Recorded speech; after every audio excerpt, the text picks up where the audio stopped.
You've been wondering why you're here, who I am, why I'm doing this to you. So guess. If you guess right, I'll tell you. By the old gods and the new, I swear. You win the game. If you can figure out who I am and why I'm torturing you, and I win the game if you beg me to cut off your finger. You think I'm some sort of savage? If you think this has a happy ending, you haven't been paying attention. I win. Welcome to this podcast.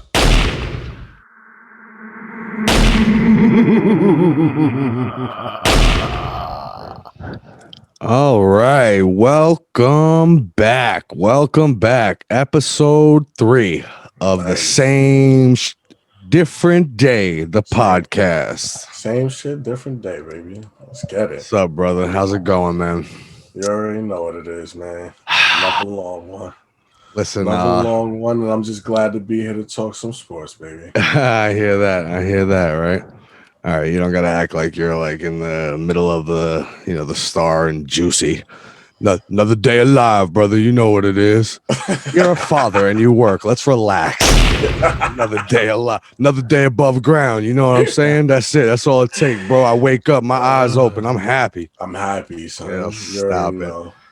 I don't think I dropped this on the itinerary prior to the pod, but I figured last minute, I would drop a little note on what we will deem moving forward as the infamous lost episode. We recorded episode 2 last week. We followed up on all of our picks from episode 1. We discussed the NFL wild card. We made picks for Divisional Round. We made picks for the upcoming UFC that just happened last weekend. Bangers, by the way. Oh, man. And 6 hours of editing later, I completed what I like to call, at the time, my masterpiece. I was ready to say, yo, forget it. Are you kidding me? I'm going to have to turn off my DMs tomorrow because they're going to contact me to start producing their podcast. You understand? I don't got time for that. I don't got time unless the bag is right. You know what I'm saying? Like, I don't got time for that. So, but anyway, who knows what happened? Some issues in the process. I listened to every second of it, cut down the obnoxiously long hour and 47 minutes we did.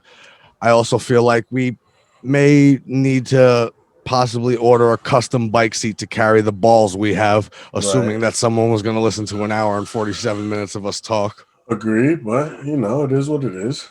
But whatever, what's done is done. I've learned to move on. It is gone. We had to pull it down. The audio cut at 25 minutes, and for some reason, no matter what I tried, I could not get it back.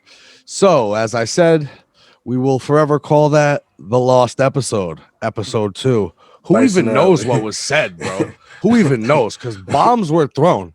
Bro, really? I'm telling you something, 25 minutes in, something juicy was about to go down, and I can't remember it. It was happening. The whole thing. It was how great, my memory is, man.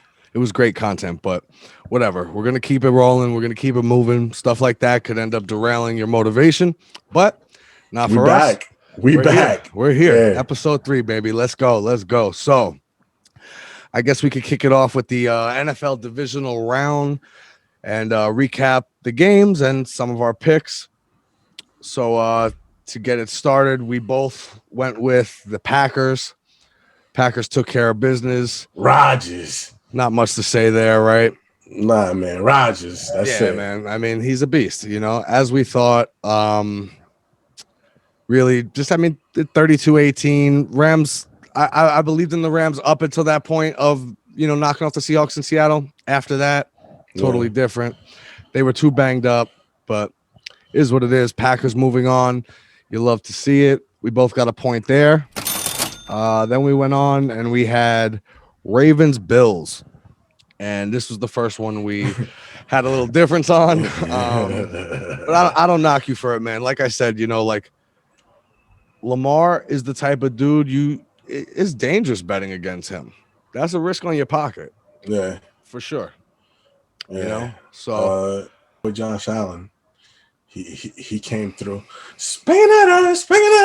Yeah, man. Yeah. Bro, they came to play Lamar Jackson. He's just got this thing about him where something gets to him and it just everything collapses. It's sad to see. 3 points, man.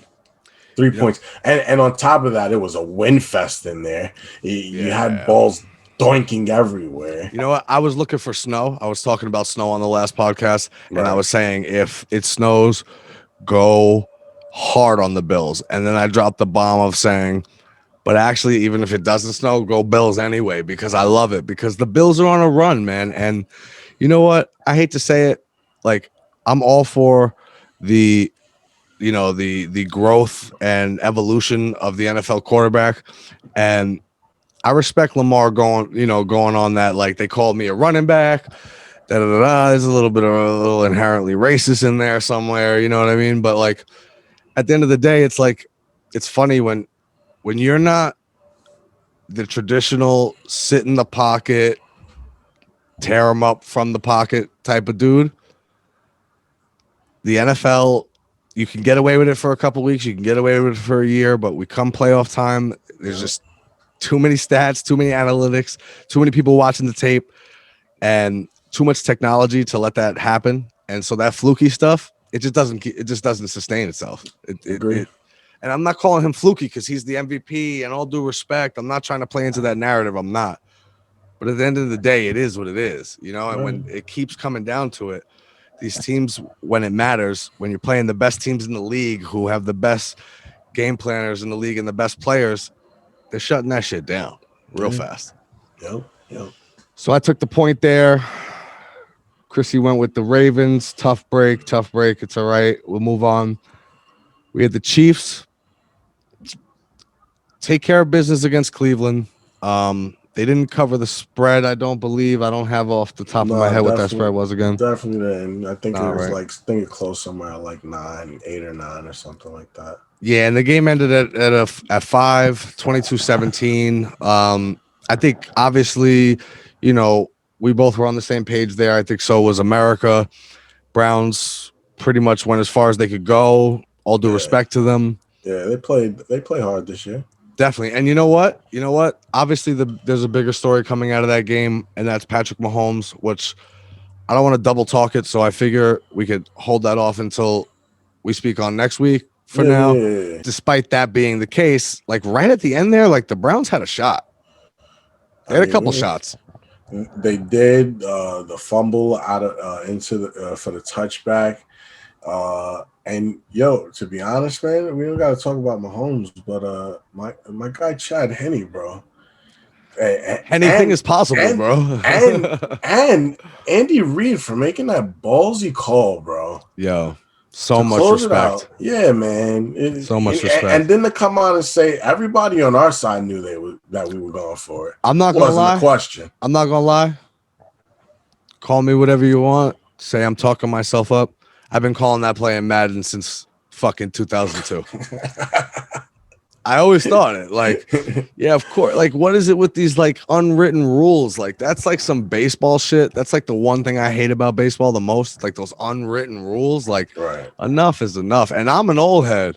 You know what I'm saying? I don't listen to mumble rap. Get that shit out of here. Stop playing. Stop playing. Get that shit out of here. Put some respect on Uzi's name. I never will.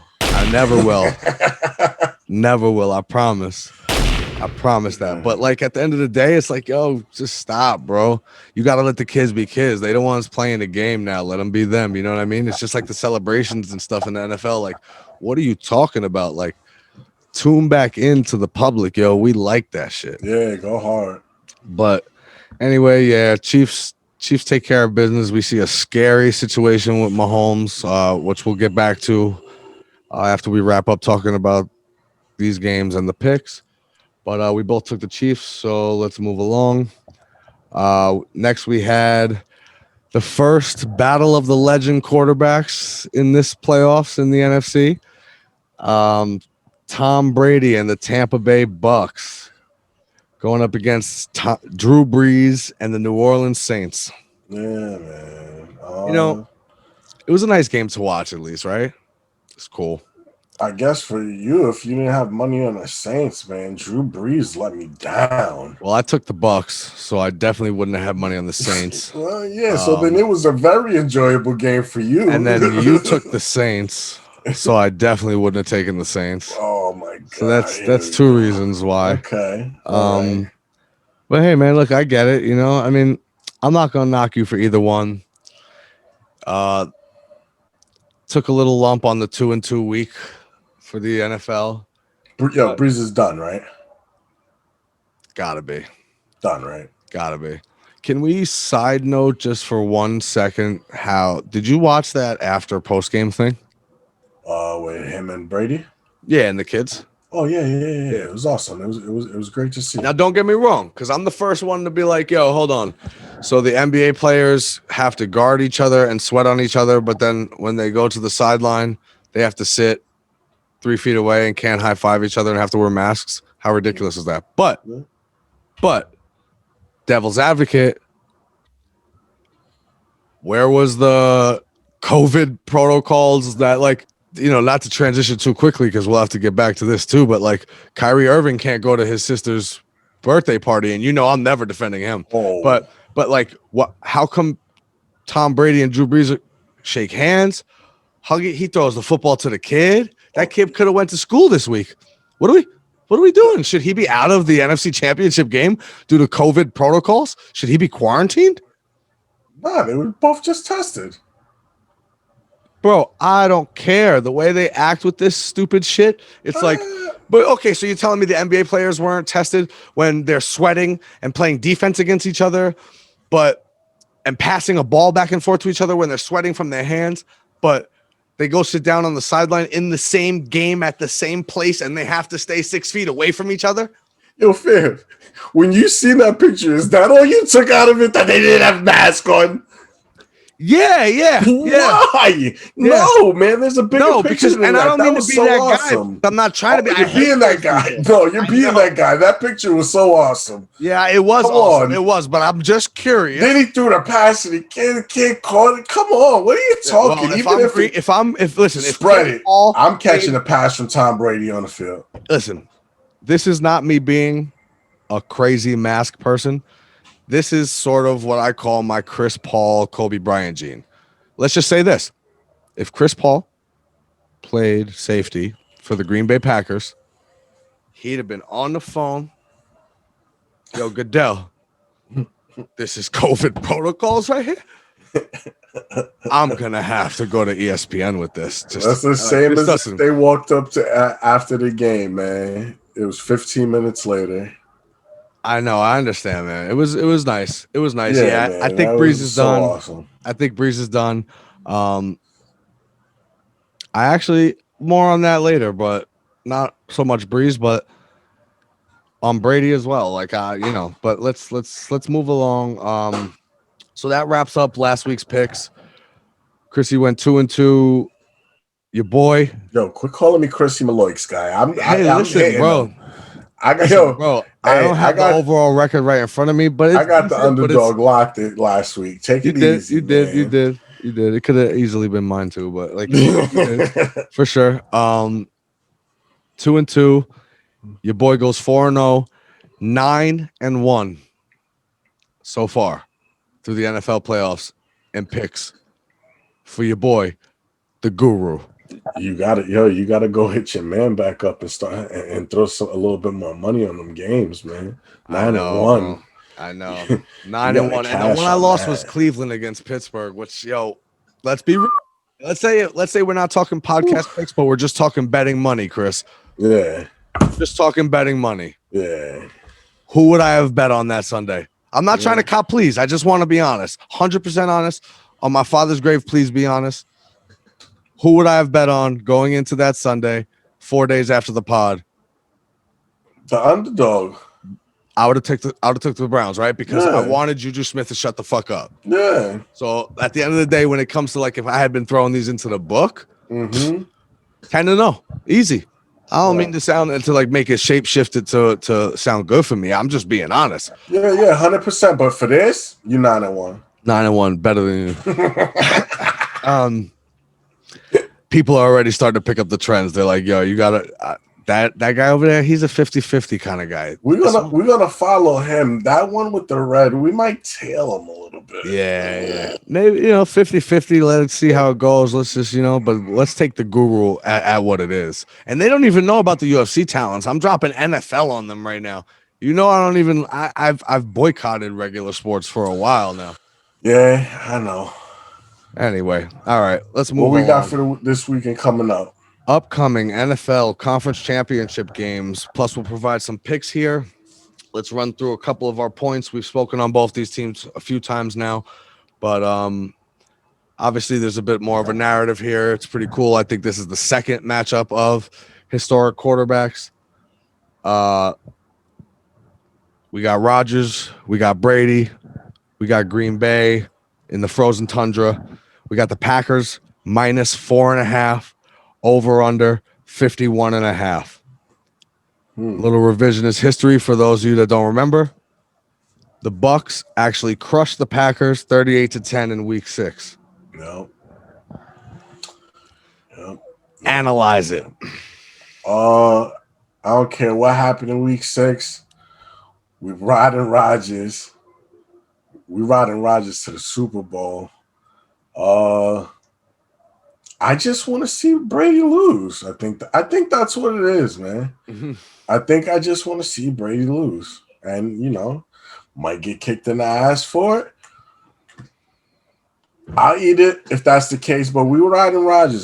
This Packers team, Devontae Adams, they killing it, man. Look, yeah, the Bucs crushed the Packers 38-10. I don't love that. It's almost kind of ties back to what I said last week about the Bucs winning the game against the Saints. It's hard to sweep a team in the NFL. That goes for 2 games and especially 3 games. Yeah. 2 games, a little easier than it is for 3. But that being said, I don't know. I don't even hate Brady. I don't want him to lose. I actually like Brady. Always have. I've had nothing to hate about him. I'm a Giants fan. Thank you. You've never done anything to harm me. You are not this is not like Michael Jordan when you grow up as a Knicks fan in the 90s. Yeah. Like, let's be real. Like, you are the GOAT. 100%. He's the GOAT. Right. No doubt about it in my mind. There's no greater quarterback that's ever played the game. But Eli had that ass twice. You know what I'm saying? There's somebody out there in the world. Maybe it was when he was 12 or whatever, maybe, but somebody out there in the world. And actually a few guys when he was older too, but they could walk around and say, yo, I beat Mike Tyson's ass. Right. Now, most of us can't say that. Right. Most of us couldn't even think it, but there are a few that could. Eli happens to be the one that could say, yo, we whipped that ass. And created a blueprint to essentially say how you beat this guy. Now, that's what it comes down to. Who can take that blueprint, which we've all known since that first in the Super Bowl, that you take your front 4, and if you could get to him, get him off his spots, make him uncomfortable, put him on his ass a couple times. He's not a mobile guy. He never was. Right. Yeah. My man ran a fucking 12.40 and coming out of college. Like, let's forget about it. Like, he looks like he should be serving French fries. He's the originator of the dad bod. Like, but yo, 43 years old and without a doubt the greatest of all time. I just think this is a little too much for them. Both teams are banged up. That goes without saying at this late in the season in the NFL. Yeah. Everybody's banged up. I just think that when you look at the list, the Bucs, Mike Evans, Chris Godwin, their top corner, Carlton Davis, one of their top, of their two-headed running machine, Ronald Jones, they're all limited. They'll all play. Green Bay has a few guys on a list too, don't get me wrong. Yeah. I just feel like the Bucs guys are a little more significant. They've had a good run.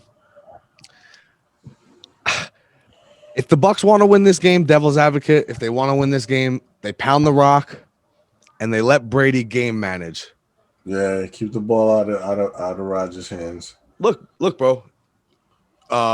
Arians just said the other day, I let Brady sometimes coach on the field. It's a little bit of a soft play. I don't know why he went for that. But at the end of the day, it's true. We all know it. whatever. It's like LeBron making trades for his basketball team. Like, we know what's up, right? Like, but let him do that. And I'm not saying he can't go out there and throw it up with Rodgers for 400, but I'm telling you, your defense, all that dynamic speed and blitzing, it's great. You don't want to do that to Aaron Rodgers. Yeah. Not playing. Yeah. Put some respect on his name because my man will torch you up. They better be on their feet, man. Brady could throw for 400 with Rodgers, 3-4 touchdowns. They will guarantee lose that game. If he wants to win this game, he goes full circle back to when he first came in the league in 2001, and he won his first couple of Super Bowls throwing like 170 yards in the game, relying on his defense, on his run game, on the scheme. Go for that. Yeah. Pound the ball, keep it out of Rodgers' hands. It's your only shot. That being said, I see none of that. I think the Bucs D gets torched. I think Rodgers is just not the one to play with when it comes to blitzing recklessly. He'll make you pay. Yeah. And that's a threat, not a promise. Mm-hmm. Like I said, the blueprint was drawn up in 2007 by the Giants. They came back in 2011 to give it another sample testing just to make sure it was correct, and it was. And then you know what? The only other team to ever knock Brady off in the big game, the Eagles, they did the same exact thing. Stop acting like you didn't use our blueprints. I guess we'll see. I'm going Packers, covering the 4.5. And then I'll let you make your pick, but I'll just leave you with this. I think that sends Brady into retirement as well. Oh. Wow. Make your pick first, then respond. Definitely go on Packers. I see that the line's 3 right now, so I don't know about that 4.5. I mean, that's where I got it when I did the breakdown. Yeah, I don't really give a fuck because I'm not gambling on it. So yeah, I got you. I'm going Green Bay for the picks, and Brady will definitely be back. There's money to be made. Oh, listen. There is no money to be made. My man is beyond rich. He married money as well. He's beyond rich. All the endorsements, everything. Listen, this year was about one thing. There's only one thing that a 43-year-old guy could still get motivated to do, and that's to prove a point. Yeah. And at the end of the day, I could even see him coming back if the Patriots had made the playoffs and made a little run, just to keep it going and really prove it. Right. Point's been proven, my man. Listen, no disrespect to Bill Belichick, because I truly believe he is great, and I do think he's made a difference. But anyone who ever got it twisted to think that if you separated the two, who would do better? Come on, stop it. Stop it. Brady plays the game. At the end of the day, the guys who play the game make the difference. And Brady is literally the greatest to ever play his position. Come on, stop. And Belichick may be the greatest coach ever. But come on. Proven point made, done, seal it, nip it in the bud. We made it to the NFC Championship. Okay, we lost to the 51 touchdown throwing Aaron Rodgers and Green Bay Packers. Oh, big deal. And they didn't even make the playoffs. They didn't even crack a wild card. I mean, you got a good point, but I 100% disagree. And what else is there to play for? If another ring somewhere else. He's got 6. He got 10 fingers. Good point. I like it, but he ain't never gonna fill the 10 fingers, right? I mean, he'd have to be. I'm just 60. saying, if that is the case, and that's true, then that makes that picture and that video from this weekend even more iconic. Which is what I was referring to before. I said we'll get back to it because I'm saying I think I really come on. 43 years old, NFC Championship. You gave it a good one. You tried hard. Imagine that was the convo on the field. Like, yeah, man, hey, I might see you in the booth next year too. 100%. I could see that. 100% because I could see Brady being like, just like in complete content with it. Just saying like, yeah, man, I mean, I've proven everything I need to. win or lose next week, like if we win, obviously I'll be just as excited as the first time I went in there, and I'll try to get one on the way out. But if we don't get past Green Bay, I'm not coming through for another grind. Not especially during all this. One thing, come on, you got to give this man kudos. The preseason in the NFL is such a waste of time. Yeah. Except for when you have such a main piece like a quarterback stepping into a new team. These guys got no time to practice together. Yeah. Yeah. And it's like, and it showed those first couple of weeks. And he's played 19 years in New England. Yeah. And he just went to somewhere brand new. Just think about that. Just starting over brand new to do this, to do the same job somewhere else. And it's just like different, and like policies are different, and different things different schemes to remember. And I give him credit. And I think it was it's almost at 43. It's essentially the equivalent of winning the Super Bowl. If he wins the Super Bowl, oh, stop.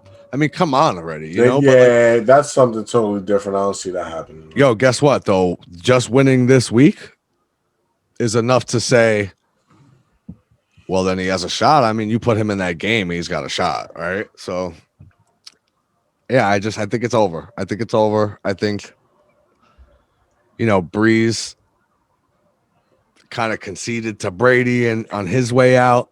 Right. And Brady will concede a little bit to Rodgers on his way out.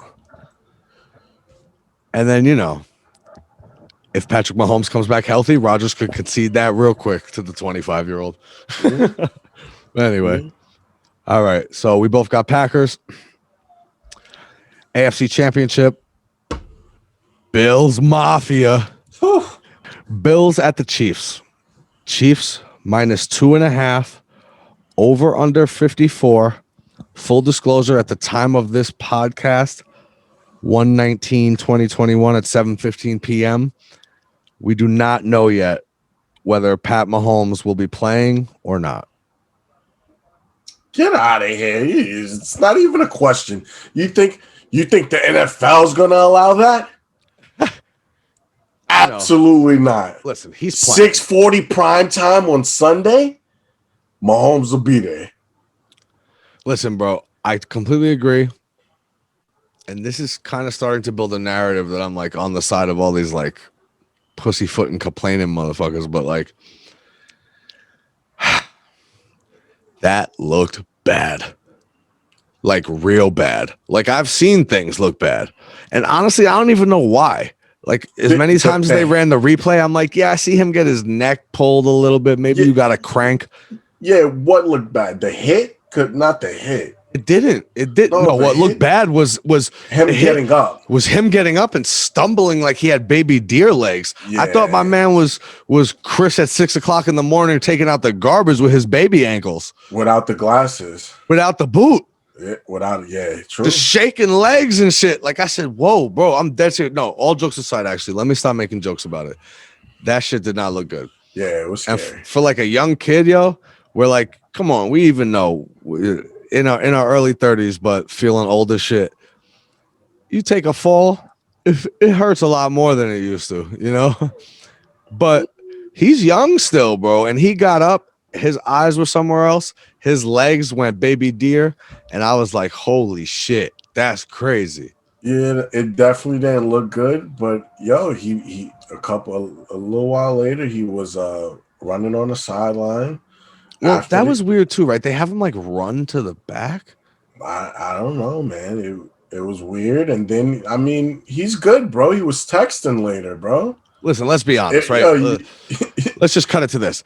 If he weren't to play, ride the Bills to an easy underdog victory because it's like they're on a wave. I think they'd beat Kansas City, Chad Henne and all.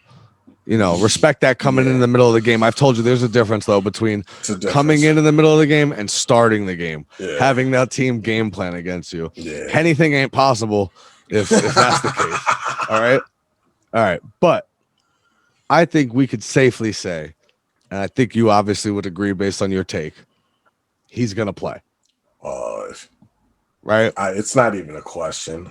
Yeah, he's playing. So what's your pick?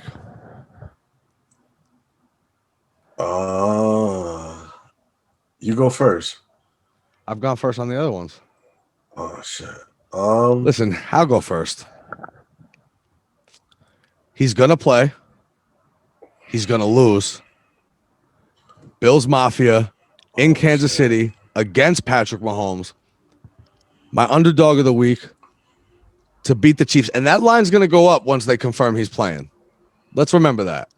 Right now, as we stand, what I saw at least 2.5. You maybe have an update for us. Bills to the Super Bowl. I see the line at 3, KC. It's going to go up because they still have not confirmed yet if Mahomes is playing. That's a I fact. don't see it going up more than 3. Even if Mahomes is playing. If they confirm it, 3.5. Mahomes is playing.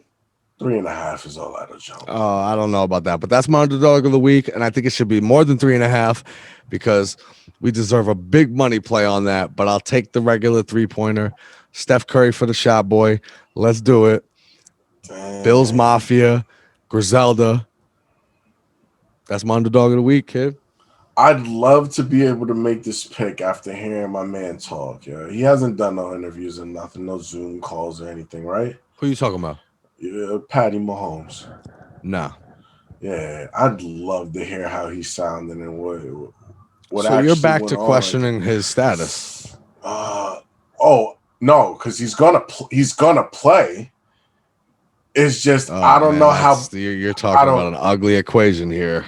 I don't know how bad that hit actually was, bro, because it was scary. Let me tell you something, bro. I don't care what listen. I know how it goes, but yo, you won a chip last year, and you have the possibility with that man to win many, many more over the years. If he's fucked up, yo, you don't put him out there. Take your L. Let the Bills go on for it this year, and you come back with him healthy, bro, because if you hurt him for good, God forbid, then you worse than the Bears who moved up to trade for not Patty Mahomes at number 2, 13 picks ahead of the Patty Mahomes.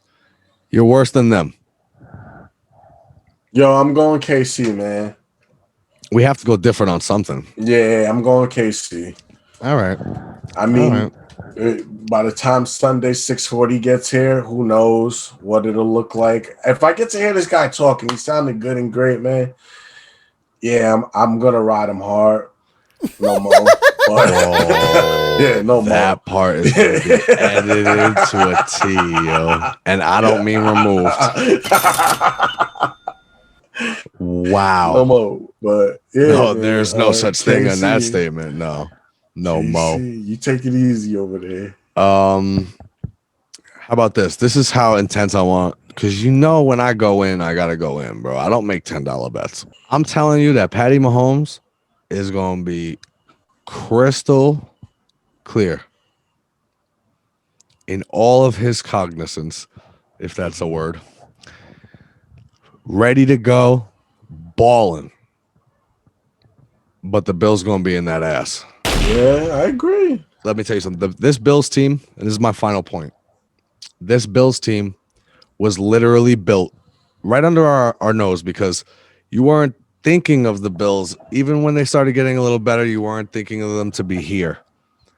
But they've had their eye on the prize for a long time. They've built their defense to literally almost mimic what would be the equivalent of the Kansas City offense. Yeah. They're not big. They're not overly strong. They're small and super fast. And I don't know if they did it on purpose or if they stumbled into it, but either way, here we are. AFC Championship game, Sunday night in Kansas City. Bills with the upset. Okay. Keep it rolling. I wouldn't be upset at that, but yeah, man, I'm not going to go against the defending champs, man.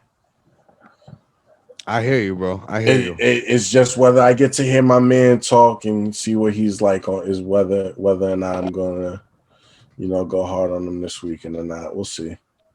Yeah.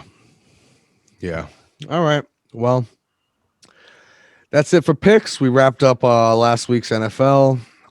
We wrapped up the upcoming NFL championship weekend. I say let's take a minute to pay the bills. Let's do it. What's up, guys? It's your boy, the Guru. You know where I got that nickname? From picking UFC fights. And as you can see from my 9-1 start to the NFL playoffs this year, I'm pretty good at this. So now you must be wondering, what are you supposed to do with these picks once I give them to you? Well, I've got the answer for you. JazzSports.ag is your best choice for a well-rounded sports book. With over 20 years experience, this landmark of online sports betting provides action fans with the best odds and player benefits. Jazz Sports offers high-quality betting lines, true odds and parlays, same-day payouts, and many other unbeatable action perks. Make the move today. Go to jazzsports.ag right now and register your new account. Do me a favor, use the promo code THEGURU and experience online sports betting like never before.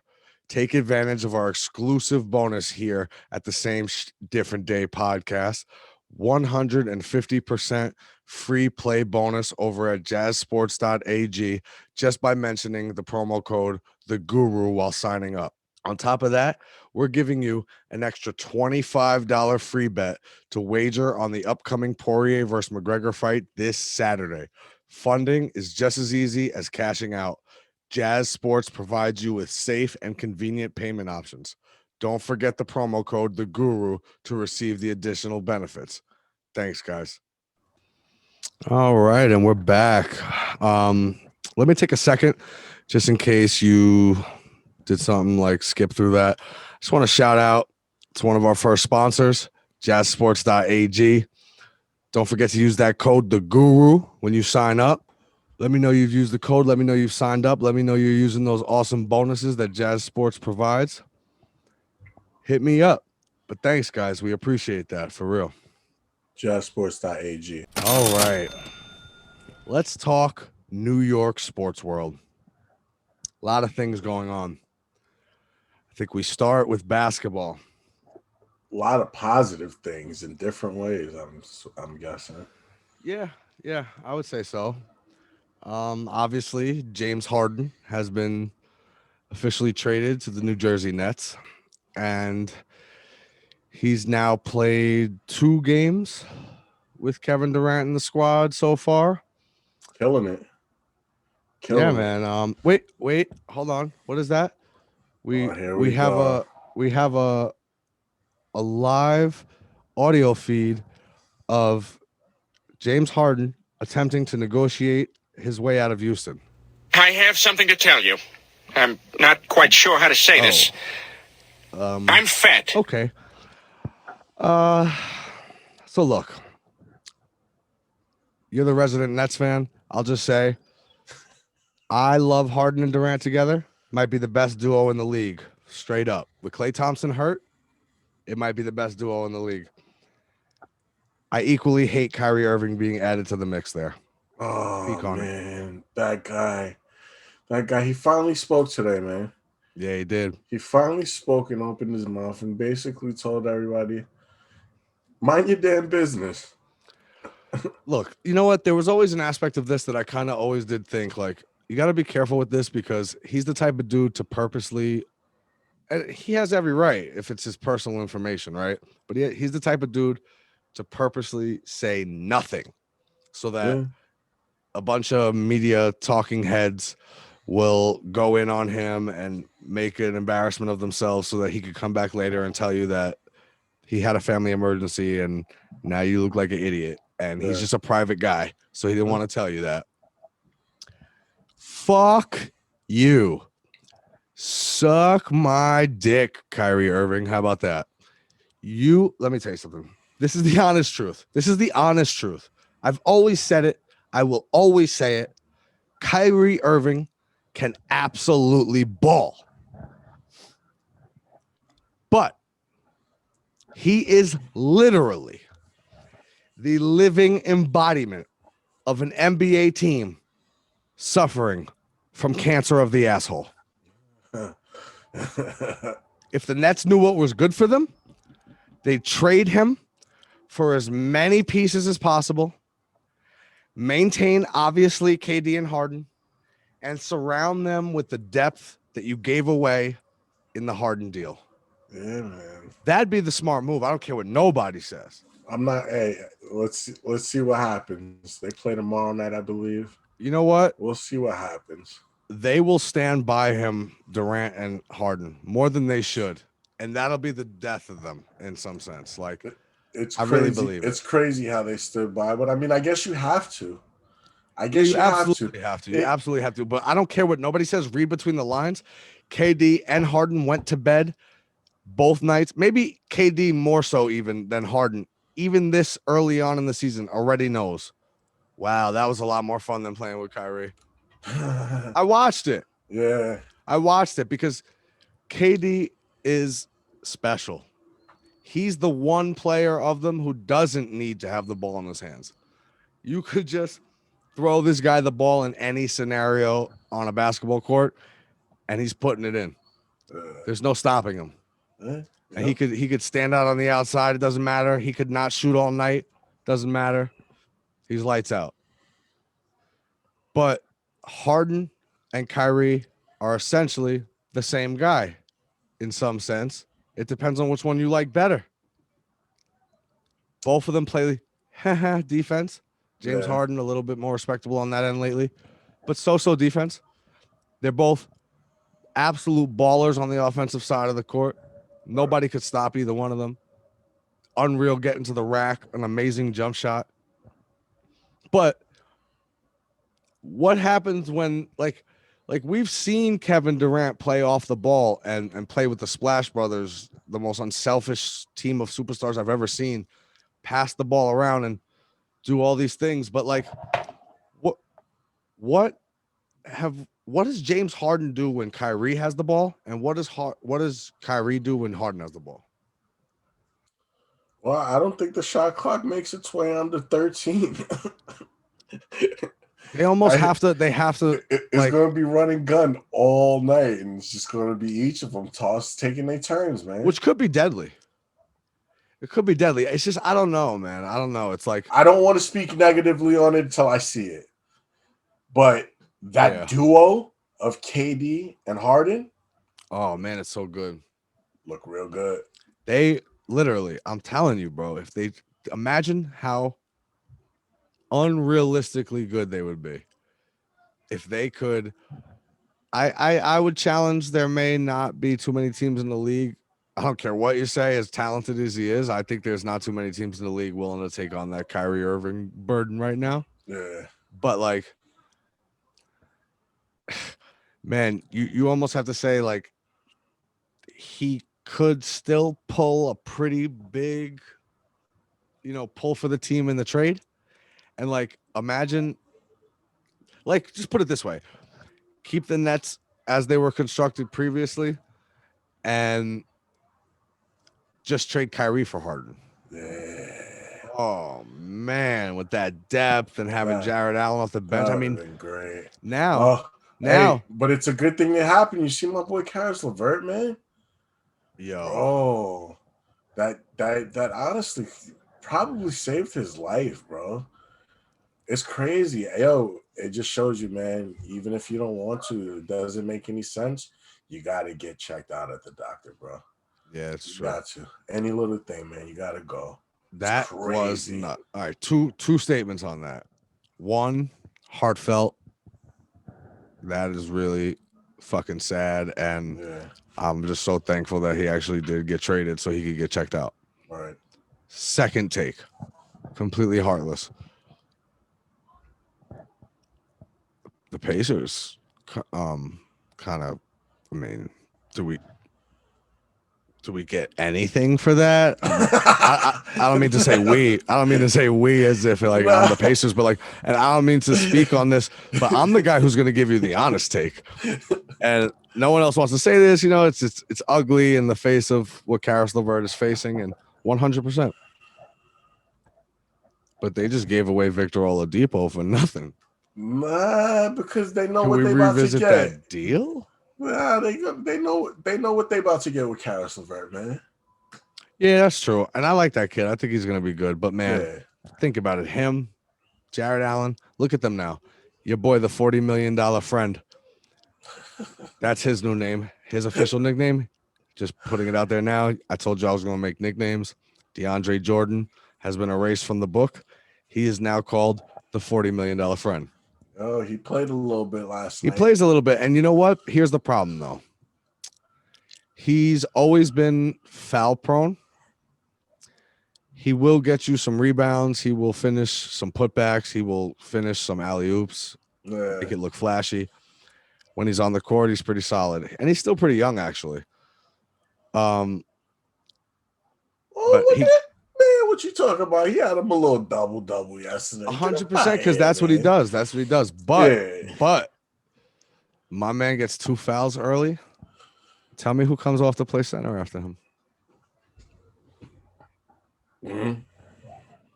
Yo, let me tell you something. In the NBA Finals, if not in the conference finals against the Bucks, either Giannis or LeBron, if they know it's good for them, will target the hole immediately to get DeAndre Jordan in foul trouble. After that, open season. Yeah. Open season. And once you do that, like, who's guarding these guys, you know? Because, like, Kyrie's great and all, but he's basically a non-factor when we talk about who's guarding LeBron and AD. Right. If you put Durant on AD, because I like to give him a lot of respect that I think people don't give him on defense. I think Durant is real solid on defense. If you put him on the AD, which would be quite a task because he is just too skinny for that. But if you did, who guards LeBron? Like, Kyrie might have to sit on James Harden's shoulders to make that work. Straight up. I mean, your boy Jeff Green will play a little bit of D on him. You got to go with what you got. This man said Jeff Green. You got to go with what you got. This man said Jeff Green. If we had listeners and they were from Boston, they'd be making comments about that right now. My man said Jeff Green. I thought that was cute when the Nets posted that thing on Instagram because they showed their new starting five, and you get so blinded by seeing Durant, Harden, and Kyrie that. And I respect Joe Harris too. That's an awesome piece to have with those guys, like a lights out shooter who don't want the ball, just sit on the outside. And I mean, like, Jesus Christ, you better lead the league in threes because they can't double anybody because everybody's worth it on the offensive end. And like, you're gonna be like the fourth option, so you're right there. But was that Jeff Green? What position was he playing? Center? I believe so, because the resident Nets fan just told me that's who's coming in for DeAndre Jordan. I mean, who else do they got? Who else they got? You understand? I'm talking about playing against Anthony Davis. You talking about Jeff Green? Hey, it's totally different.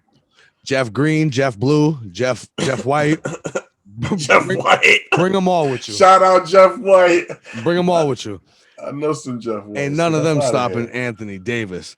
And that is the conversation to be had prior to talking about LeBron James. Stop it. I think trade Kyrie. Listen, even Kevin Durant got to know by now. I watched him sit on the sideline like, oh, fuck. We're back with Russell Westbrook. Yeah. What didn't make it work in Oklahoma City? What was the difference? Harden told you they were young, man. They were young. They grown men now. Was it? Was that it? That's what he said, bro. I'm going to ride with it. Because they still got to the final. So I would challenge that and say, bullshit. If you had Chris Paul instead of Russell Westbrook, y'all would have won that finals in 2012. If you had Rajon Rondo over Russell Westbrook, y'all would have won that finals in 2012. You know why? Because both of those guys would play defense and facilitate just as good, if not better, as Russell Westbrook. But they would understand that as skilled as they are, that is Kevin Durant standing over there. Yeah. Get him the ball. My man is an automatic. Yo, there's certain players in the league who, no matter what, they're like an automatic 20, right? Like they're just getting past 20 points. Easy. Durant is that at 30. Mm-hmm. He's an easy 30. He's having an off night, 5 for 17 shooting with 32 points. That's what he is. And that's few and far between. Because when he was on the Warriors, he was more like 12 or 14 for 40. Like, the man is unreal. Let him do his thing. Kyrie's never going to let him do that. And now, that's before we got to talking about James Harden. Call me a hater, but I'm putting it on the books now. It's not going to work. It's not going to work because of Kyrie Irving. And you will see that. Give him a game, bro. Nope. I've given him too much. I read between the lines all the time. I never just read what the media is telling me. I take bits and pieces from it. I watch body language. This is why I'm so good at picking fights. I'm like a body language expert. I swear to God, right? That's why how many times I tell you, I got to see the weigh-ins. I almost want to see the face-offs. I almost want to see them step. If they let me bet up until the point right before dudes was about to touch fists, Vegas would ban me. Challenge me. Let's watch a full fight card. You know I ain't challenging you. And I will pick them. Calls a fight. You lock it up. I won't pick them until I see them step into the octagon. I'll know right from there. I'm a body language expert, bro. And at the end of the day, I've seen Kyrie rip through that situation with LeBron, mess that all up, then go to Boston and literally make a group of young kids who were all rookies the year before play worse. And then you say, well, who knows, man? Maybe they just didn't grow into everything we thought they did. Maybe they had a crazy year the year before. Nah, Kyrie leaves and they get right back to the same conference finals that they were at the year before Kyrie was there. Yeah. He is cancer of the asshole. Maybe he eats you from inside out. He's got enough sage this year, bro. Yeah, I'm sure. He don't have enough sage in the world. I'm hoping you're wrong. Me and my pockets is hoping you're wrong. Listen, at the end of the day, my Knicks, while up and coming, and we could, make that flawless transition quickly. Oh, they've been killing it. They're back up on the upswing again, which I'm surprised about because I saw they started slow, then I saw the upswing, then I saw the decline. And I said, well, that was fast, but that was very Knicks-like. Okay, there we go. And now all of a sudden they're playing well again. I love it. I love it. This will be a good test for them, bro. They're going up against the Warriors on Thursday. Look, they're young. They're hungry. Yeah. They're willing to work hard. Could you run with the Warriors? You can't ask much more. Yeah. I don't know if they can, but we'll see. No, they don't have anybody nearly as good as Steph Curry, so I don't know. And that's usually what decides games in the NBA. But they've played hard. I love to see it. This is what leads to players wanting to come and complete this puzzle. Yeah. You make a 7 seed, you make a 6 seed with an unexpected roster of, drafted guys that are young and up and coming, and all of a sudden you get a guy who's, got a little more heart than some of the more recent free agents we've seen, who's willing to take on that burden and say, yo, I'm going into the Garden. I'm going to make the Knicks great. You know what I want to see? I want to see a player who for once in their career says, you know how everybody loves playing at the Garden? Not no more. Because I'm here. I love playing at the Garden, but y'all not anymore.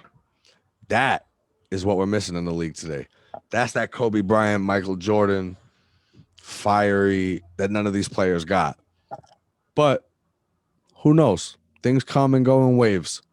Right now, we're in a wave of, let's just not talk about that. I don't want to get canceled. But we're on that wave. I hope the wave moves the other way because the Knicks are young. They're playing tough. They're not going to do nothing because there's only like 3 or 4 teams in the NBA who could win every year. But I'll take it. If I get to see a playoff game, I don't care if they get swept. If I get to see a playoff game I would be a happy Knicks fan this year. And you know what? Revisionist history. Don't get me wrong. I would absolutely, let's full disclosure, disclaimer, I would take Kyrie Irving to get Kevin Durant. But the one benefit of not getting Kevin Durant, the one silver lining of not getting Kevin Durant was also not having to sign Kyrie Irving with him.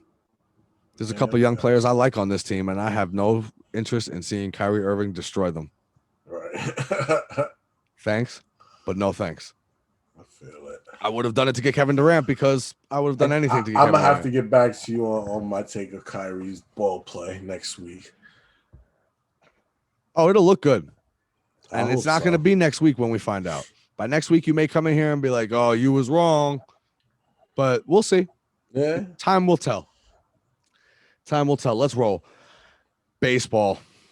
All right. Where do we start?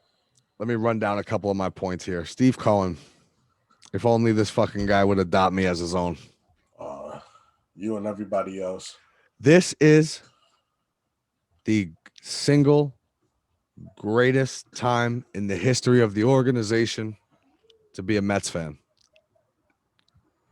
Don't at me.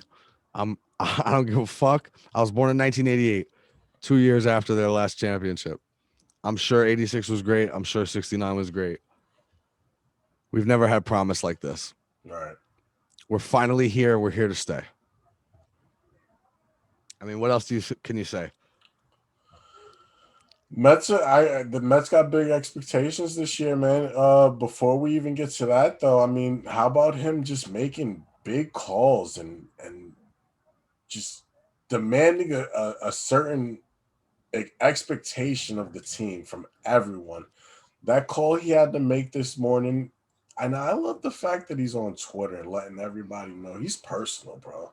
I love it, but he took a stand this morning nice and early before everybody got up and, hey, we're going to handle this right now. And you know what? He fired the man. He fired him. They didn't part ways. We're not letting them go. Yo, you're fired. Get your stuff. You're gone. Yeah, I mean, listen, I like it. I like the, making like strong, secure moves and being confident in what you're doing. I like upholding expectations 100%. I don't even want to get too far into that story because that's like some TMZ shit. Yeah, we'll leave that alone. I get why they had to fire him. It's 2021, and nowadays, like, we wouldn't have been able to make it through the PR nightmare that becomes. And I'm sorry, you just gotta know. You just gotta know. Listen, he's had to have been in. I don't know much about the guy, but he's had to have been in the organization or at least in baseball for a few years. You don't get a job like that just off of being in the, so when this happened in 2016, he was already on the doorstep, getting in the industry, right? Scout for the Cubs. Doing nasty little things. But hey, it is what it is. Yo, guys, be smart, yo. What's wrong with you? Yeah, man. Just be smart, yo. It's just not worth it. You don't need to go that. Yeah, you don't need to go to that length. Like, if homegirl has not hit you back in 12 text messages, the appropriate action is not to upscale. Else to that shit and let it go. Yeah, like just let it be. But whatever, man. Back to the good stuff. Trevor May, James McCann, Francisco Lindor, Carlos Carrasco, potentially in on Brad Hand, George Springer, possibly another starter. Listen, man, we are going through what is literally the pandemic postseason, the pandemic spending season for Major League Baseball. Hey, man, the only thing that would make it better is if we get George Springer. Oh, man, I would love that. But we are not going to give you $200 million when the Blue Jays are offering you $100 and no one else has even called you. Right. And I love that because you know what? He needs to make smart moves too, not just waste all the money. True. But talk about the future is bright. Talk about what they're not saying. All you can hear on all the platforms right now is how great it is to be a Mets fan. True. How they're going to spend all this money. But here's the real story. No one is spending money right now. Why? Because there was no fans last season. And they only had a 60-game season from 162. Think about that. Think about the $8-9 beers and $12 hot dogs that we get at Citi Field and Yankee Stadium and all, whatever. I'm sure The they're money's a varying lot prices. shorter. I'm sure the varying prices across the country, but still, it's all expensive, right? Yeah. So they got 102 games less of that. Plus, even those 60, there were no fans. So they got zero. Ticket sales, concessions, merchandise in the stadium, all of it. So, of course, all of them are like, no way. No way. We're not spending any money on any free agents this year, nothing legitimate. Even the Padres, who've made so many big splashes, if you notice, all they did was really like attack the teams who needed to get rid of salary and dump off players that they already, they were able to bring in just an offset. Yeah. They're not spending. Only the Mets and the Blue Jays are reported to be spending, and only the Mets have actually spent. So why go above and beyond and bargain against yourself? It doesn't make any sense. And I love that thinking. And I think we end up with George Springer anyway, because at the end of the day, George Springer, how about this? Where do you want to play at this point? Because that's where I feel as a Mets fan. I'm ready to come in with that confidence that we already had a strong enough base of a team that we finally get a catcher like James McCann, who's gritty as they come. I love that move. I love it over Real Muto. They get Francisco Lindor, who is the new franchise. And they get to attack a team similar to what I said the Padres were doing and take Carlos Carrasco as a salary dump, which was huge for us. We're in on Brad Hand. We already signed Trevor May. We're securing up the bullpen. I love it. Who do you want to play for, George Springer? Because honestly, the Yankees over there playing bargain bin free agency, and they still gonna kick your ass in if you go to Tampa, if you go to Toronto. What's going on with this situation? They playing up in Toronto this year? Really though, I don't even know because nobody wants these American that headache. Nobody wants these American COVIDs in their beautiful Canada where people are nice and everything. On that note, transition to the Yankees. The Yankees, man. I don't want to sound cocky because don't get me wrong. The same way as a Giants fan, as a Knicks fan, I'll always tell you this will always be a Knick town. Giants and Jets have a bit of a mix, but it's still always going to be a Giant town. Right. It will truthfully always be a Yankee town. Here's the one difference. The only reason for that is the tradition. It just goes too far back to just disregard. It has to be the number one. Right. Because baseball is the one variable where, because of the no salary cap rule, we could make things interesting. The Mets could go out and spend $300 million in the offseason and abuse the Yankees. And now, I mean, trust me, if there's a pair of eyeballs that could see what a Jeff Coupon New York Mets move looks like, signing Corey Kluber, hot take, long shot deal for a washed up former big name. That's typical Mets, bro. I'm saying, bro, you gotta spend that way when you're giving $90 million to LeMahieu. No, come on. $90 million to LeMahieu? The Philadelphia Phillies just gave Bryce the Bum Harper $300 million a couple years ago. I'm hearing DJ LeMahieu. As a matter of fact, I had that on my list too.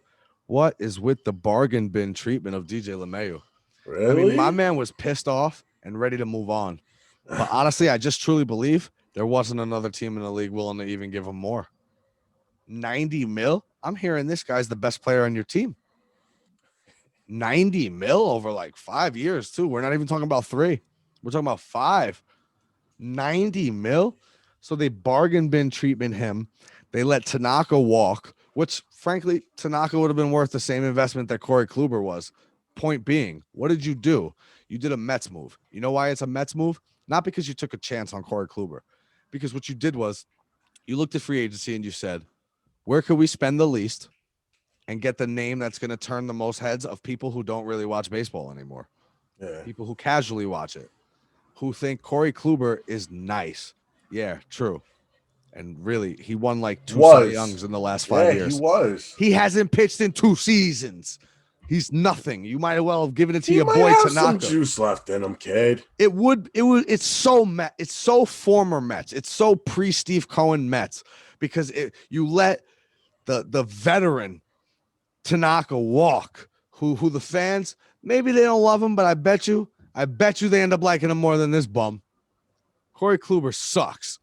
Oh, Remember, I damn. said it here. I'll clip this. This won't just be in the middle of a podcast. I am going to clip this. Go for it. Corey Kluber sucks. The Mets' future is bright. The Yankees are looking listen, it's not George Steinbrenner's Yankees anymore. It the hasn't Suns been for a while. The Suns are concerned about the bottom line. Yeah. The father was never. Agree, man. And that's the difference. All right. That's baseball. Let's move along. Let's get this wrapped up. We're going to finish out with UFC Fight Night recaps. Oh, how great it was. And fights are back, baby. Oh yeah, it's been great, man.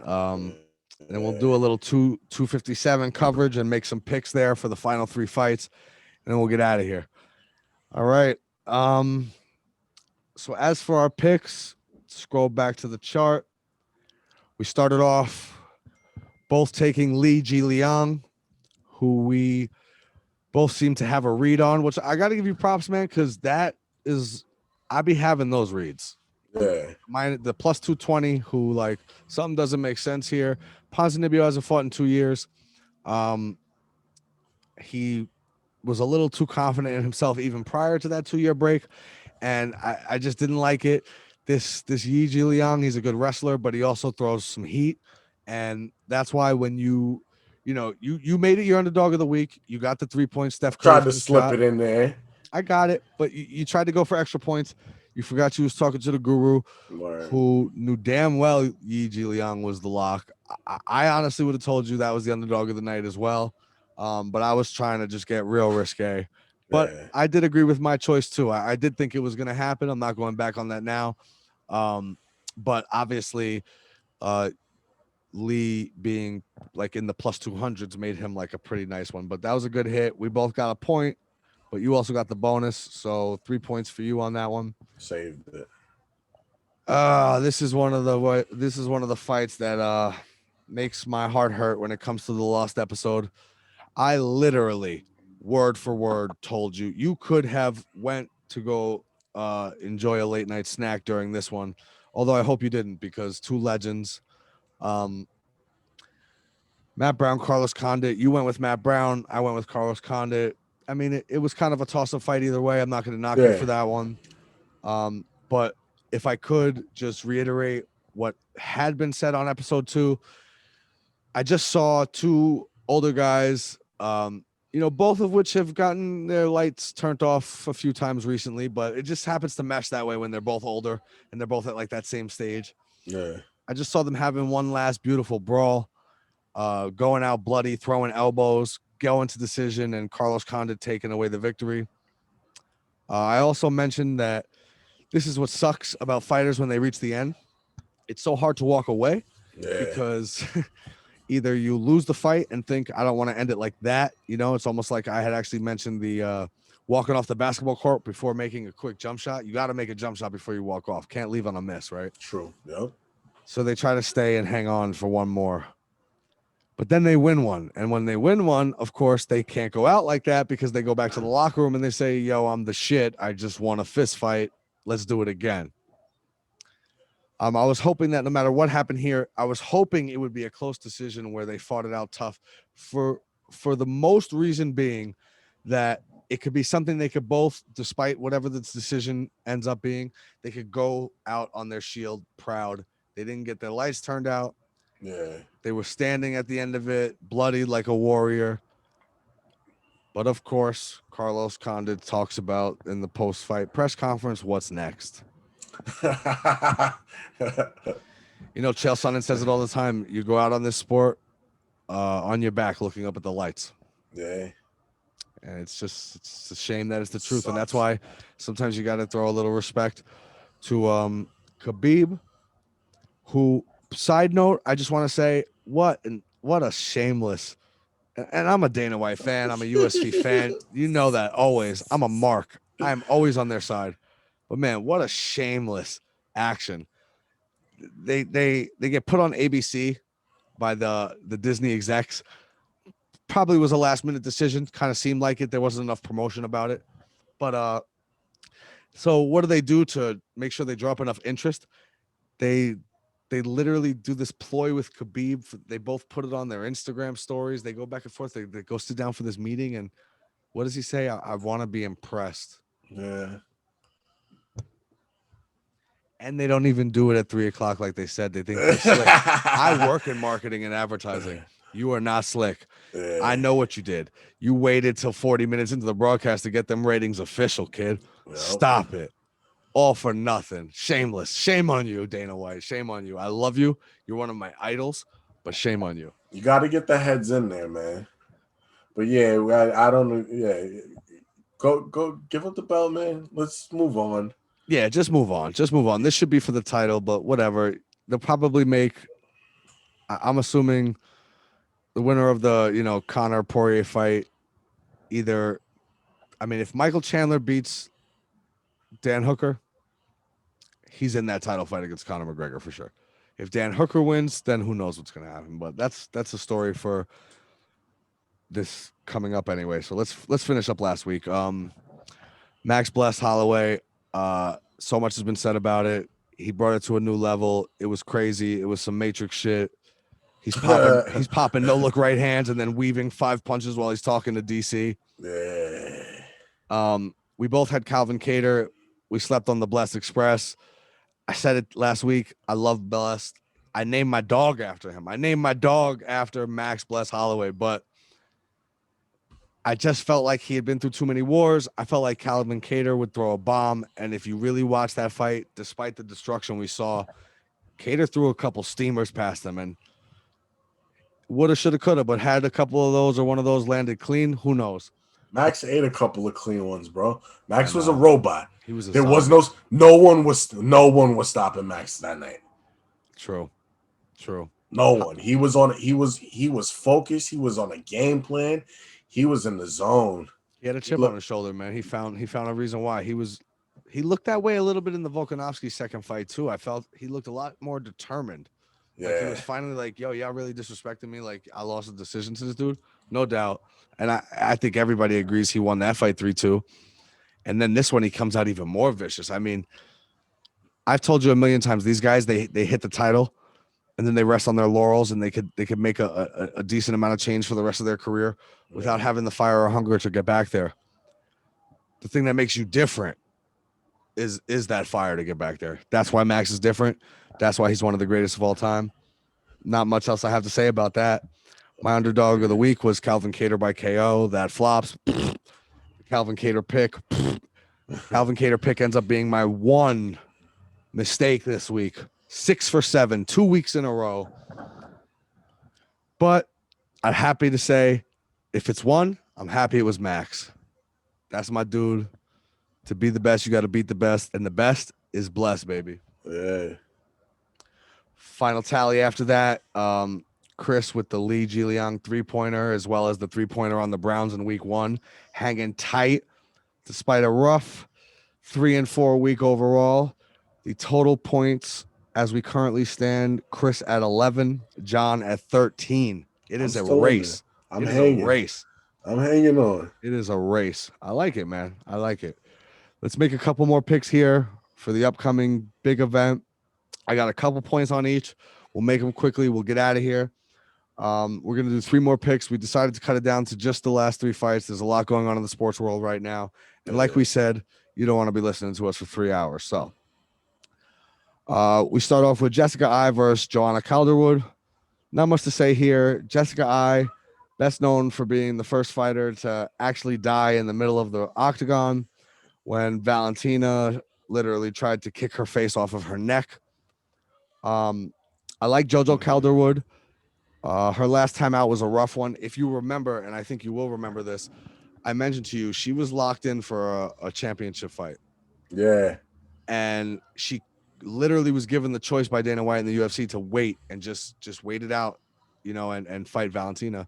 Which she should have. And I said then, what did I say that night? That is not the smart move. And for that reason alone, while I'm a big fan of Joanne Calderwood, I picked Jennifer Maia that night to upset her because I just didn't like that. I get the valiancy. I get the going out on your shield. Like, nah, I'll just take another fight because if I want to be champ, I got to beat everybody. So it don't matter. Word. But get there first. There's a different level of confidence that comes with getting that belt wrapped around your waist. And then you defend it. There's a different level of confidence that comes with that. And you know what? I appeal to anyone who's ever been in a fight in their life and won. Right. Did you not feel the adrenaline rush after that? Like you were the fucking man. I'll fuck somebody up. Somebody else wanted to. I got another hand. Tyson who? I got another hand. Tyson who? That was the right. The left is clean, kid. Come get it. Right? Yeah. Okay. Good. But she decided not to wait. Long story short, she took the fight. She gets armbarred by Jennifer Maia. Her title shot goes goodbye.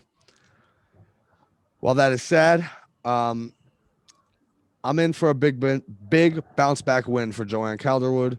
Truly can't stand Jessica Ai as a fighter or a person for that matter. Damn. Frankly, I'm not sure who hit the resuscitate button after the Shevchenko fight. Yeah. But I could tell you this, that's no friend of mine. I'm going Joanne Calderwood by decision. I'm on the same page as you, guy. Jessica Ai.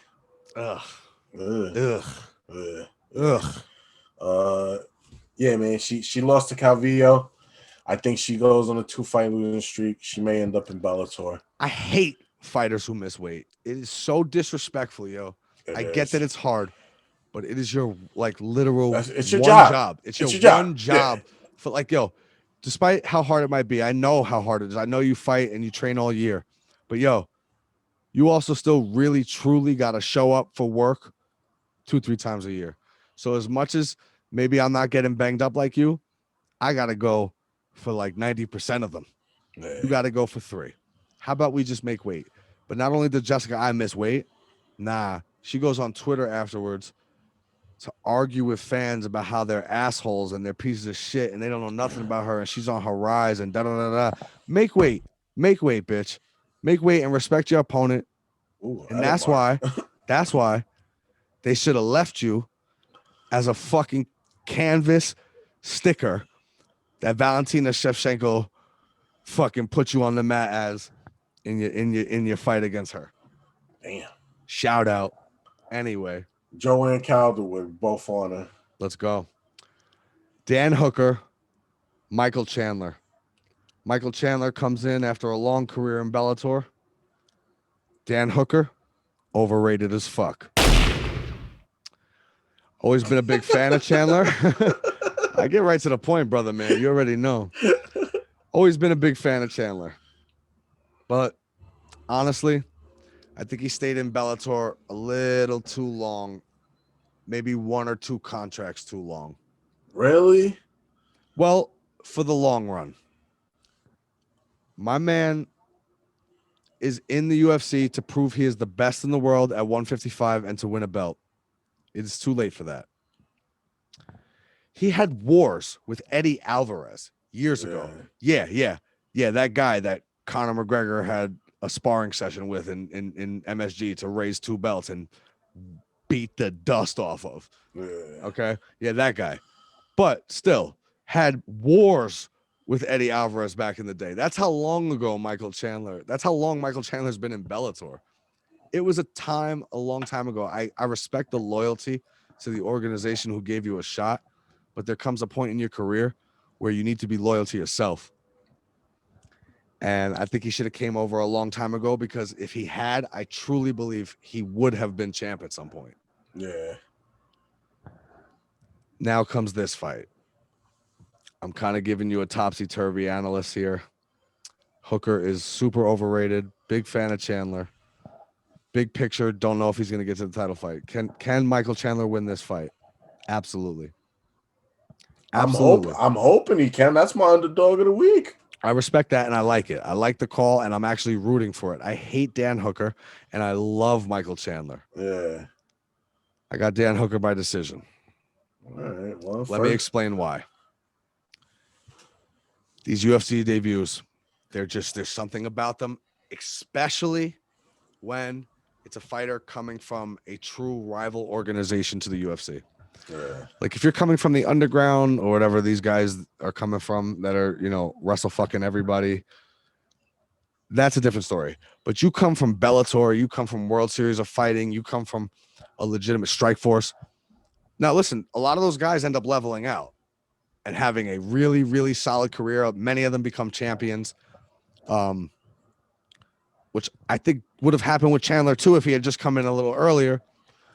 The problem is that first fight. There's something about the UFC jitters, and there's something about having too much of a chip on your shoulder to distract you in the fight because you need to prove that you are legit after all these years of fighting in a second-class organization. Right. Look at Eddie Alvarez when he came in. Look at Justin Gaethje. Look at what happened to Ben Askren. I mean, Ben Askren never recovered, but Justin Gaethje and Eddie Alvarez both bounced back to become champs, or at least an interim for Gaethje, and Gaethje's the man, right? Yeah. But what happened when he first came in? He got knocked out by Eddie Alvarez. Well, first he knocked out Michael Johnson, but then he got knocked out by Eddie Alvarez and Dustin Poirier in back-to-back fights. That's the guy we were just saying, could he beat Khabib? He got knocked out in back-to-back fights. That's the guy who people have the jokes to tell me would beat Conor McGregor. Got knocked out by the two guys that Conor absolutely... Listen, I know MMA math doesn't work that way, but let's be serious. Stop it. Stop it. Dan Hooker by decision. I respect you going with Chandler for the underdog of the week, and I'm actually rooting for you to hit that. Yeah, for shits and giggles. Why not? I respect that. Let's get to the main event, kid. That's what it's all about, man. Let's get to the main event. This is what's up. He's back. He's back. The king is back. What could Khabib sell? What could Khabib sell in that last one? What could Khabib sell in that last one? Because I heard he was a superstar too. I heard he was Conor McGregor level. What he selling that last one where he beats Justin Gaethje, one of the most exciting fighters on the planet Earth. Right. What he selling that one? 500? 600? Fucking stop it. He is the king of this. Win, lose, or draw. People have a tendency to mistake someone who talks a big game to not be able to back it up. It's something we learned as kids in the street. The guy who chirps a lot, he can't really fight. Right. Conor McGregor's a little different. Conor McGregor's the guy who chirps at you before he assaults you, proceeds to beat the shit out of you in front of your girlfriend, and then chirps at you every day in school for the rest of the year as well. He's a hooligan. Don't get it wrong. My man is a hooligan. Now he's a filthy rich hooligan. That's a dangerous combination. So you see all this bullshit. He's distracted. Yeah, I get it. I think this weekend we are set for a good old-fashioned y'all must have forgot. This is not Khabib. We want to talk about Khabib. We could talk about Khabib in a different conversation. I would still argue a few things, but obviously the truth in what we saw is there.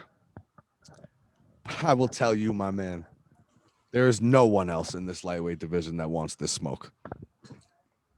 I don't see him. My man Conor looks good. He looks ripped. He looked like he'd been training the right way. He's been focused. And remember, yeah, you know what it is? His recent history is frankly few and far between fights and a lot of losing. Yeah. But let's just put a couple things in perspective. Up until the point where he smokes Jose Aldo in 13 seconds, who was 10 years undefeated through the WEC and UFC. He is literally at that point, I mean, got to be up in there in the top 3 for pound greatest fighters in the world at that time, right? Yeah. So he schedules to fight Rafael Dos Nachos, who gets a bruised foot and backs out of the fight with 1 week to go. He fights Nate Diaz, who I don't want to make all the excuses, but facts are facts. Nate Diaz can take more punches than a punching bag. That's just his thing. Like, he really can. Like, I know Josh Thompson pulled a miraculous one off, but Nate's fought 40 fucking times, all right? Yeah, you've been doing No it one for a knocks while. him out. He's a fucking human punching bag, all right? And if you go back and watch, he literally stands there and gets punched till Conor is too tired to punch him anymore. He likes it. At 170 on a week's notice, and he submits Conor. Yeah, bro. Conor comes back, wins the rematch. Then we see the Floyd fight. That's the greatest boxer of all time, but it still results in a loss, right? Then he comes back after 2 years out of the octagon and fights Khabib to what I will still challenge you to this day. Line up all of those fights that have recently happened with all of MMA Twitter's favorite guys. Dustin the Diamond Poirier, Justin Gaethje, all of Ali Abdullah Sleaze's clients.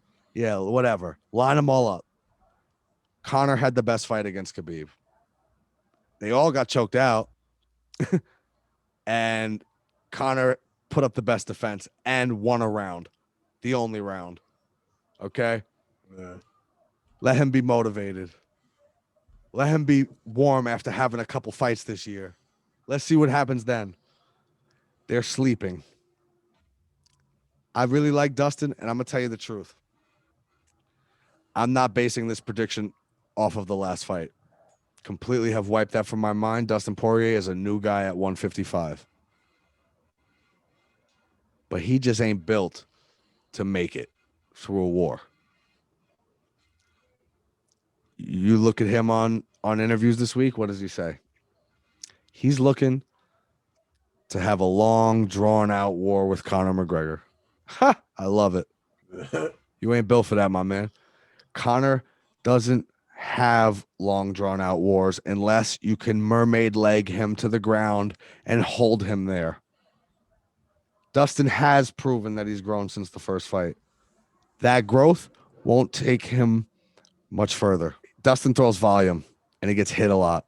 Yeah. Conor snipes you, and he uses your aggression against you and throws absolute missiles. I think we're in for a real treat this weekend from Conor. I do too. I'll lay it down. Conor McGregor, KO, round 1. Surprise, surprise. The king is back. I'm pretty upset that the line jumped from minus 275 to minus 330 within a couple hours because I checked that this morning. But Because despite what the media or the society wants to tell you, the bookies ain't stupid. They ain't stupid. They know what it is, man. Mm-mm. Yeah. If anything, I'll probably play like a Conor before decision, KO, one of them rounds. I can't call it, but yeah. I'll tell you the truth, bro. There's no chance this fight goes to decision. No chance. I'm calling first round. Can't guarantee that. But there's just no chance because Conor's going to snipe him, and he goes out early, first, second round. And in a worst-case scenario in Conor McGregor's world, somehow Dustin Poirier can withstand those shots, and it gets to like the late third, fourth round. Things could get weird. Yeah. But he ain't built like that. It ain't gonna happen. You gotta be able to either wrestle him till he gets tired or withstand the shots. And frankly, the only one I've ever seen withstand the shots was Nate Diaz. I've watched Eddie Alvarez go through wars. I've watched Jose Aldo go through wars. But I also watched Conor McGregor lay a glove on them and put them to sleep. That's how it worked. So come on, Dustin Poirier fights even Khabib. Khabib fights Donald Cerrone right now. None of those guys are taking him out in 40 seconds with fucking shoulder shrugs and a left head kick. True. That's the man right there. Everybody back can recognize. Here we go. This weekend, we're back. Shout out again, jazzsports.ag. It was fun, brother. Thank you so much. Another one down, brother. Another one in the books. Another one in the books. I can't wait, man. Can't wait to get this one up. Can't wait to see these fights this weekend. Can't wait to see these NFL games. Can't wait to get back next week and see how we did. My brother. I'll at you later, broski. Love you, kid. Later, man. Love you too. Peace.